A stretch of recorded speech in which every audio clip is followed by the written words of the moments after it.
मैं इस समय बाजरा के खेत में खड़ा हूँ और मैं सभी भाइयों को जो बाजरा की स्थिति बता रहा हूँ। बाजरा देख लो आप, बाजरा खड़ा हुआ है, मैं भी खेत में खड़ा हूँ। और आगे मैं एक जो है कहानी के माध्यम से आपको समझाऊँगा। मानुष जन्म नर पाए के, चूके अब की घात, जाए परे भव चक्र में सहे घनेरी लात। भूला हुआ हूँ रास्ता, भटका हुआ हूँ मैं, किस्मत ने मुझको बना दिया आपके काबिल। मेरी ओर से सभी श्रोता बंधुओं को त्रिवार बंदगी, साहेब बंदगी, साहेब बंदगी, साहेब बंदगी। मैं निज स्वरूप का बोध कराना चाहता हूँ कि ये राम जो है अपने घट में ही रहते हैं। हम जो निज स्वरूप को पहचान नहीं पाते, हम अपने घट के अंदर के राम को पहचान नहीं पाते हैं। मैं एक कहानी के माध्यम से जो है आपको समझा रहा हूँ। किसी शहर में बहुत सी दुकानें लगी थीं। एक दुकान ऊंची थी, उस पे नाई जो है सभी कुछ लोगों की बालों की कटिंग कर रहा था।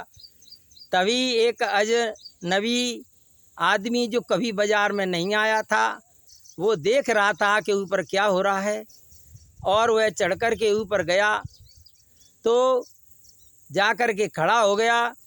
नाई ने पूछा, कटिंग करानी है, दाढ़ी बनवानी है, बैठो। तब उसने कहा कि मुझे ये बताओ कि इसमें जो है दिखाई जो दे रहा है तो ये कौन से देश का है। नाई ने कहा, भैया ये तेरा ही फोटो है और ये किसी देश का नहीं है। तो भैया मेरा फोटो है तो मैं आकर के इसको रोज़ देख लिया करूँगा। कितने रुपए लोगे आप रोज़ाना? अरे रुपए देने की क्या ज़रूरत है, बगल में चला जा, 2, 5, 10 रुपए का मिलेगा, शीशा वहाँ से ले जा और घर पे तू रोज़ देखते रहना। वह व्यक्ति जो है शीशा लेकर के घर पहुँचा, जा कर के उसने बक्से में बंद करके ताला लगा दिया। उसकी पत्नी जो है देख रही थी कि आज ऐसी क्या चीज़ लाए हैं जिन्होंने बक्सा में बंद करके ताला डाल दिया है। तब वह जो है देखती रोज़ाना, उसकी फिराक में रहती कि चाबी मेरे हाथ में लग जाए। एकदा शर्ट जो है बदलते समय वह चाबी को भूल गया। उसकी पत्नी ने चाबी लेकर के ताला खोला और उस बक्से में से शीशे को निकाला। जैसे ही उसमें देखा तो उसको देख करके रोने लगी कि हाय, ये तो मेरी सौतेन ले आया, दूसरी औरत ले आया, मैं ही हती तो दूसरी की क्या ज़रूरत थी। और वह रोने लगी। इतने में ही उसकी सासू माँ आ गई। क्यों रो रही है बेटा? अरे सासू माँ, तुम्हारा बेटा जो है एक दूसरी मेरी सौतेन लेकर के आया है। और सासू माँ ने कहा, शीशा उठाया, देखा, अरे मज्जा, ये 80 वर्ष की बुढ़िया लेके आवे, जा 80 वर्ष की बुढ़िया से क्या करेगा? 80 वर्ष की बुढ़िया लेके आया, क्या करेगा? अब 2 बुढ़िया हो जाएंगी, कहाँ से खिलाएगा? और बुढ़िया भी रोने लगी, बहू भी रोने लगी। तब तक उसका ससुर जो है आ गया। ससुर ने जो है कहा कि क्या बात है, क्या बात है? अरे कहीं जे बहू कहती है मेरी सौतेन ले आयो, और मैं कहती हूँ कि लाओ तो बुढ़िया लाओ है, एक डोकई ले आओ है, कहा करेगो जाको। तो उसने ससुर ने जब शीशा देखा, अरे मत जाऊ, तुम दोनों पागल हो। अरे इसमें तो ये 85 साल का डोकरा है, न तो उस बहू की सौतेन है, न तेरी डोकई, और ये तो जो 85 वर्ष का डोकरा लेके आया है, और इस डोकरा से क्या करेगा यहाँ पे?